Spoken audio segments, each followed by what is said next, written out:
Magandang araw po, welcome po sa aking channel, Love9 TV. Patalasasan po, meron po ba kayong mga properties na napapabayaan or non-performing assets? Plan nyo ibenta, pero wala kayong oras sa pagbenta nito. Kung ito'y pagkakatiwala nyo po sa amin, tawag lang po kayo sa aking numero, usap po tayo, gawin ko po ng video for free.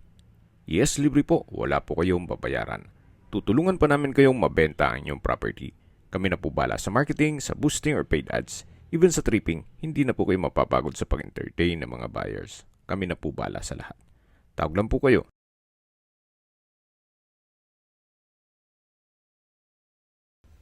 Nandito po tayo ngayon sa Lian, Batangas kung saan meron po tayong bagong video presentation. Isang residential farm property na possible na maging income generating. May lot area po ito na 2,000 square meters at ito'y nakabakod na. Along Barangay Road, may access na rin po dito ng tubig, kuryente at internet provider. Meron din po itong view deck na kung saan may overlooking view.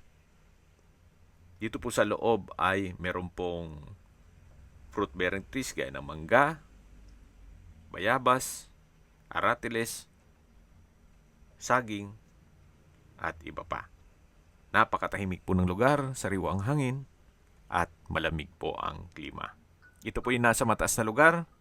Ang estimated elevation above sea level ay 332 feet.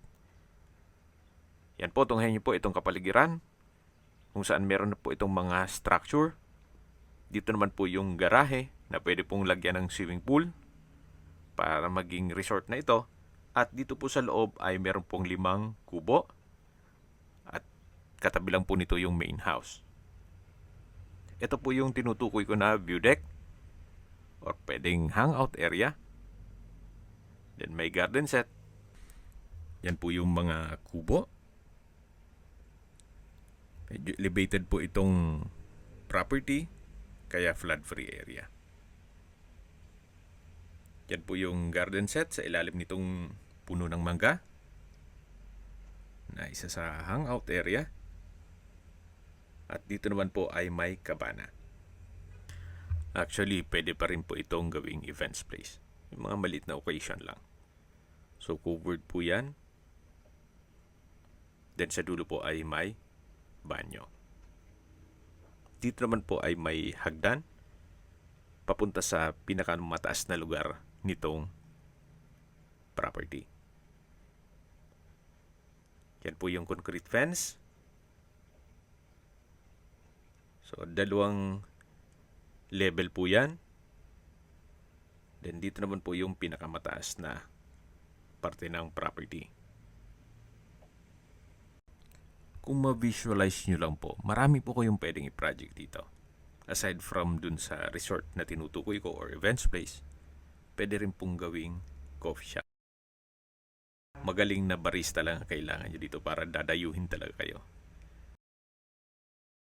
Akasya dito. Then may kubo. At sa dulo yung concrete fence. Then meron din pong garden set.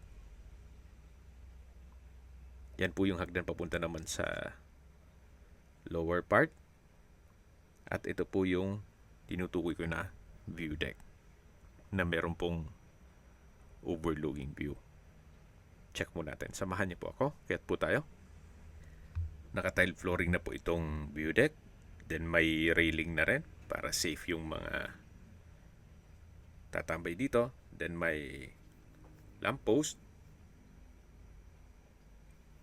Yan po, tunghayan nyo po itong napagandang tanawin o overlooking view. Tanaw po ang mga karatig na lugar at meron pa pong mountain view. Yan po yung mga kubo at yung mga mangga. At doon naman po sa kabilang side ay meron pa pong kabana. Sa setup po nito, ang kulang na lang po ay swimming pool para maging resort po siya. Then, pasok nyo sa Airbnb para ito po yung maging income generating. Ngayon po kasi hindi na pinag-uusapan ng layo. The more na malayo ka at maganda ang serbisyo mo at maganda ang lugar mo, mas dadayuhin ka pa ng inyong mga kliyente. Gawa ng magro-road trip sila. Then pagdating dito, relaxing ang place. At kung meron pa po kayong magaling na cook at kakaiba pa ang inyong menu, then may magaling pang barista, abay, talagang dadayuhin po kayo.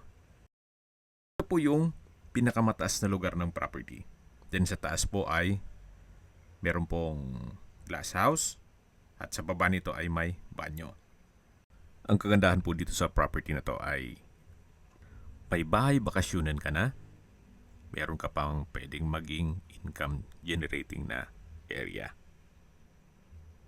Ito pong napwestuhan natin ngayon na marami po kayong pwedeng i-project dito. Gaya ng events place o resort, coffee shop, at restaurant. Ito po yung pinakamataas na lugar na ng property. Ito po yung glass house na may overlooking view. Yan, labas po tayo dito sa may dulo. Yan po, napagandang tanawin. Napakasarap pong magmuni-muni dito. Sa mga nag-skip po ng video, summarize ko lang po. Ito pong property ay nasa Lian, Batangas. May lot area po ito na 2,000 square meters. Ito po'y titulado, buhay po ang may-ari, kaya wala po kayong maging problema sa documentation o sa transfer ng title. Along Barangay Road at may access na rin po ng tubig, kuryente at internet provider. Dito po sa loob ng property ay marami ng structure na pwede nyo pong i-convert sa events place o resort, then coffee shop. At the same time, mag-offer na rin ng foods o restaurant. Bababa na po tayo. Yan po yung pinakamataas na lugar. At dito naman po yung second level na kung saan meron din pong kabana. Ang kagandahan po dito, hindi nila po pinutol yung mga malaking puno. Nagiging shade din po yan pag mainit ang panahon. At nagbibigay ng sariwang hangin. Dito po ay may hagdan, pababa po yan, at meron din pong waterfalls. At kung may guest kayo, magiging attraction din yan. Pwede silang mag-picture-picture dyan. Ito po yung tinutukoy ko na hagdan na papunta na po yan sa baba. May pocket garden sa gilid at may mga ilang ornamental plants. At ito po yung pangatlong level ng property na may view deck. Marami na rin pong mga kabahayan dito sa area. Kaya may mga kapitbahay na po. Yan po yung pang-apat na level ng property. Pero nasa mataas pa rin yung area niya. Ito naman po yung garahe. At yan po yung mga kubo. Yan po yung bubong ng main house. At yan naman po yung main gate. Then dun po sa unahan ng sasakyan ay may isang kubo pa. At dun po sa main house ay may katabing kubo rin po yan. Ito po yung tinutukoy ko na main house. Meron po itong 6 bedrooms. At ito po'y livable naman. May glass wall and window. Ito po yung main door. Samahan niyo po ako. Pasok po tayo. Naka-ceiling cove design. May ceiling panels. At ito po yung living area. May bar counter. May malaking vanity mirror. At pasensya na po at biglaan po ang video shoot. Hindi sila nakapag-prepare.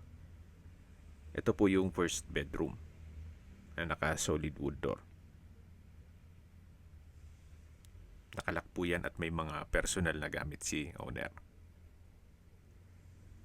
Check natin itong living area, itong bar counter, at dito naman po yung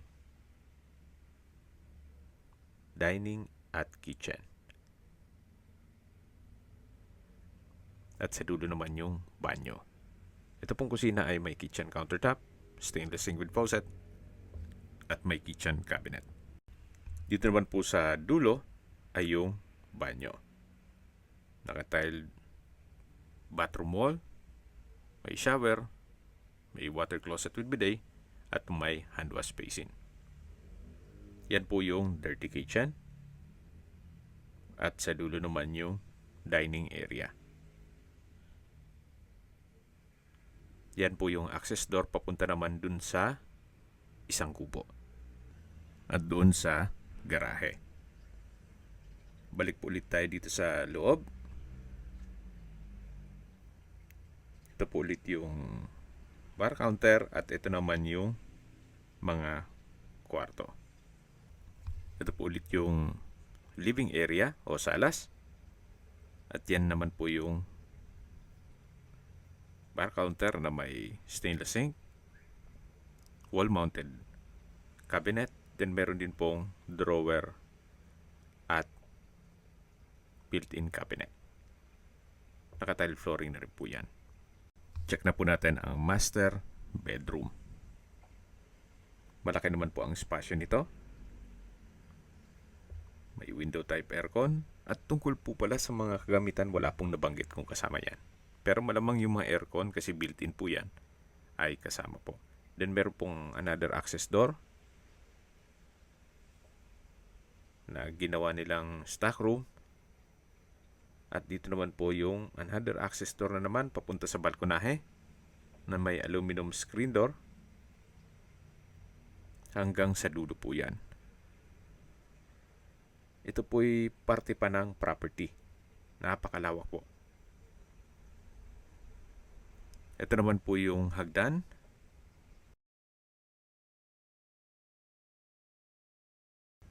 Ito po yung naka-concrete staircase at stainless handrail.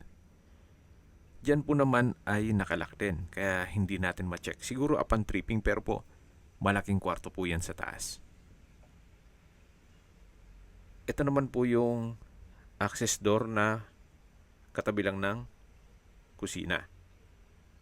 Then meron pa pong common toilet and bath dito na naka-tile bathroom wall at may water closet with day at aircon.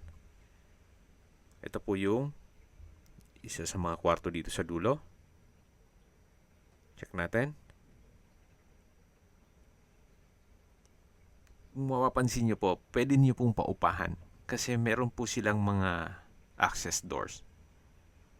Gaya nito, meron na siyang countertop. Then, yung kwarto naman nasa taas. So, may parang apartment type. Itong sa dulo, ang disenyo. So, depende na po yan sa inyo kung ano magiging diskarte nyo dito. Pero kung malaking pamilya naman kayo, nasa inyo yan kung papaupahan nyo pa ito. Gawa ng meron po kayong magiging income generating na area. Yung pinuntahan natin kanina. Na unang parte nitong video. Kung naalala nyo po yung sililip natin na balkonahe, ito po yung dulo nito. Then, yan po yung tinutukoy ko na malaking espasyo pa na pwede pong lagyan nyo ng mga kwarto para paupahan nyo. At ito naman po yung bodega o stock room.